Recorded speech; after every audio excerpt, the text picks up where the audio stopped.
नमस्कार प्यारे बच्चों, आप सबका स्वागत है इस वीडियो में। आज हम डिस्कस करेंगे DOE द्वारा भेजी गई worksheet number 35 subject science class 10th। जैसा कि आप सब जानते हैं, हम 2-3 क्लासेस से डिस्कस कर रहे हैं धातु एवं अधातु। उसकी प्रॉपर्टीज़ हम डिस्कस कर चुके हैं, physical and chemical properties. Last time हमने इलेक्ट्रॉन के बारे में पढ़ा था कि उसके लेने और देने की वजह से धातु आयंस बनाते हैं। तो उसी की डिटेल में आज थोड़ा और देखते हैं, उसकी कुछ फिजिकल प्रॉपर्टीज़ में हम डिस्कस करेंगे।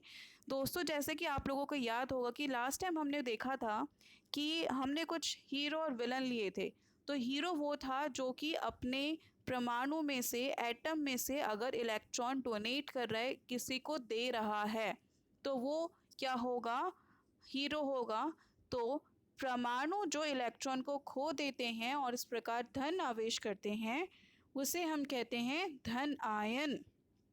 ठीक है। और अगर वो किसी से इलेक्ट्रॉन छीन रहा है, ले रहा है, तो वो क्या है? हमारा विलन।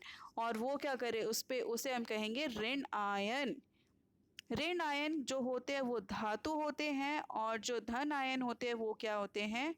धातु। ऋण आयन अधातु और धन आयन हमारे धातु। तो दोस्तों, धातु जमा में अधातु, धातु क्या हुआ? पॉजिटिव, अधातु नेगेटिव, क्योंकि ये ऋण आयन होता है और ये धन आयन बनाता है, और ये दोनों मिलके क्या बनाएंगे? आयनिक आबंध। ठीक है दोस्तों, इसलिए आयनिक यौगिक आयनों से बने यौगिक हैं। परमाणु का नुकसान या लाभ दूसरे के नुकसान या लाभ के साथ मेल खाता है। एक परमाणु दूसरे परमाणु की ज़रूरत के लिए इलेक्ट्रॉन को दान या कर आबंध बनाता है। तो ये सब देखते हैं किसको इलेक्ट्रॉन की ज़रूरत है, तो उस हिसाब से इलेक्ट्रॉन डोनेट कर देते हैं। उसके बाद है दोस्तों, आयनिक यौगिक के भौतिक गुणधर्म। कौन सी फिजिकल प्रॉपर्टीज़ हैं? जो भौतिक प्रगति है, जो धन एवं ऋण आयनों के बीच, दोस्तों जब ये पॉजिटिव और नेगेटिव चार्ज जो होते हैं, ये इनके बीच का जो आकर्षक होता है बहुत ज़्यादा स्ट्रांग होता है, मजबूत होता है। ये पॉजिटिव नेगेटिव से जो बॉन्ड बनता है उसको हम बोलते हैं आयनिक बॉन्ड। वो बहुत स्ट्रांग होता है, जिसके कारण जो आयनिक यौगिक होते हैं वो ठोस और कठोर होते हैं। ये जो यौगिक होते हैं भंगुर होते हैं, और तथा ये दाब डालने पर टूट जाते हैं। ठीक है दोस्तों, क्योंकि इनके अंदर जो फोर्स ऑफ अट्रैक्शन है, आकर्षण है, बहुत मजबूत है, तो इस वजह से इनका जो गलनांक और क्वथनांक होता है वो भी बहुत अधिक होता है। उसको तोड़ने के लिए बहुत अधिक ऊर्जा की आवश्यकता होती है। दोस्तों, इसके बाद है इसकी तीसरी प्रॉपर्टी, घुलनशीलता। ये जल में घुलनशील है, लेकिन पेट्रोल आदि में, विलायक में अविलेय होते हैं, उसमें नहीं घुलते।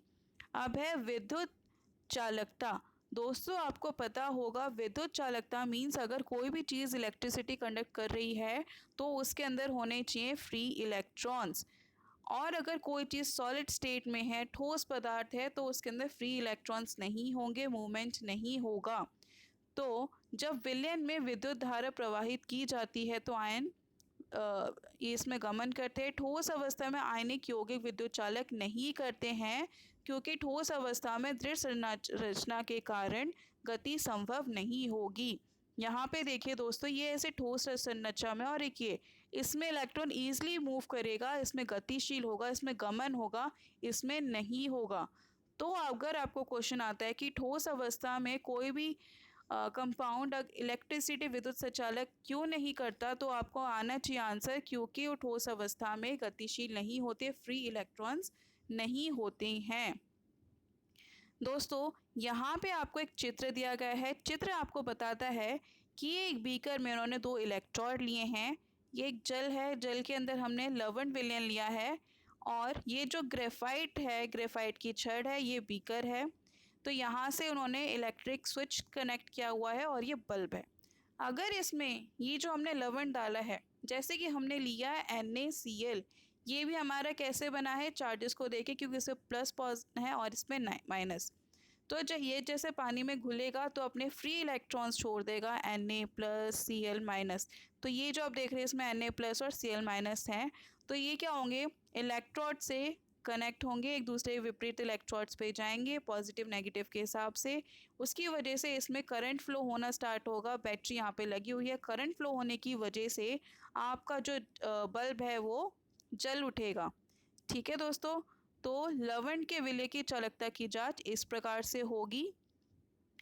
अब उसके बाद आपको यहाँ पे बताया गया है, यहाँ पे आपको कुछ आयनिक यौगिक दिए हुए हैं जैसे कि NaCl, फिर इनका क्वथनांक और गलनांक बताया गया है। तो आपको याद होना चाहिए कि क्वथनांक और गलनांक इनका बहुत हाई होगा।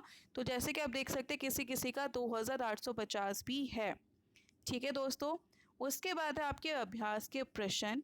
पहला प्रश्न है, परमाणु इलेक्ट्रॉन प्राप्त करते हैं और ऋण आवेश प्राप्त करते हैं, उन्हें डैश कहा जाता है। अगर वो ऋण आवेश प्राप्त करते हैं तो उन्हें क्या कहा जाता है?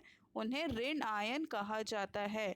और अगर वो धन आवेश प्राप्त करते हैं तो उन्हें क्या कहा जाता है? धन आवेश। तो फर्स्ट के फर्स्ट का आंसर और फर्स्ट के सेकंड का आंसर है आपका ऋण आयन और धन आयन। अब आगे देखते हैं।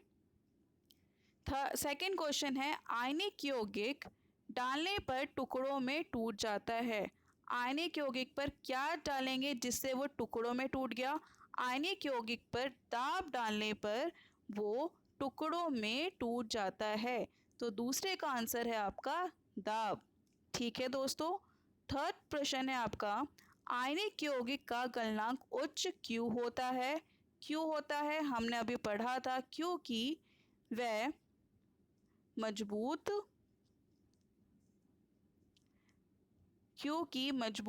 अंतर आयनिक आकर्षण को तोड़ने के लिए ऊर्जा की बहुत आवश्यकता होती है। इसलिए ज़्यादा ऊर्जा के लिए उनका जो क्वथनांक और गलनांक होता है वो बहुत अधिक होता है। उसके बाद आपका प्रश्न नंबर 4 है, ठोस अवस्था में आयनिक यौगिक विद्युत का संचालन नहीं करते लेकिन गलित अवस्था में करते हैं, ऐसा क्यों? क्योंकि ठोस अवस्था में आयनिक यौगिक विद्युत संचालन नहीं करते क्योंकि दृढ़ संरचना के कारण आयन की गति संभव नहीं है, लेकिन गलित अवस्था में विद्युत का संचालन करते हैं क्योंकि विपरीत आवेश वाले आयनों के मध्य स्थिर वैद्युत आकर्षण वाले ऊष्मा में कमज़ोर पड़ जाता है। क्योंकि जब वो गलित अवस्था में होते हैं उनके बीच का जो बॉन्ड होता है वो कमज़ोर पड़ जाता है, जिसकी वजह से वो आसानी से मोशन करते हैं। ठीक है दोस्तों, अब आपका लास्ट प्रश्न है, आयनिक यौगिकों में विद्युत चालकता नामांकित चित्र के माध्यम से विस्तार में समझाइए। तो आपको यहाँ से, तो दोस्तों आपको ये यहाँ से लेके यहाँ तक पूरा एक्सप्लेन करना है, वो आपको पूरा ये नोट डाउन करना है। ये है आपका चित्र को आप अपने शब्दों में एक्सप्लेन कर सकते हैं कि ठोस में नहीं करेगा, गलित में करेगा, क्यों करेगा और कैसे होगा, कौन सा इसमें इलेक्ट्रोड है, कौन सी तार है, कैसे उसके अंदर विद्युत का संचालक होता है, ये सारी चीज़ें आपको एक्सप्लेन करनी है। तो दोस्तों ये थी इसकी फिजिकल प्रॉपर्टीज़, भौतिक प्रॉपर्टीज़, और हमने मेन इसमें सीखा जो धन आयन है और ऋण आयन है, कैसे वो इलेक्ट्रिसिटी या फिर बाकी सारी उनकी प्रॉपर्टीज़ डिस्कस की, और इसके बाद हमने उसके प्रश्न उत्तर डिस्कस किए। तो दोस्तों आज की वर्कशीट में इतना ही। अगर आपको ये वर्कशीट और वीडियो समझ आए तो प्लीज़ इसे शेयर करना ना भूलें एंड चैनल को सब्सक्राइब करना। Thank you so much for watching this.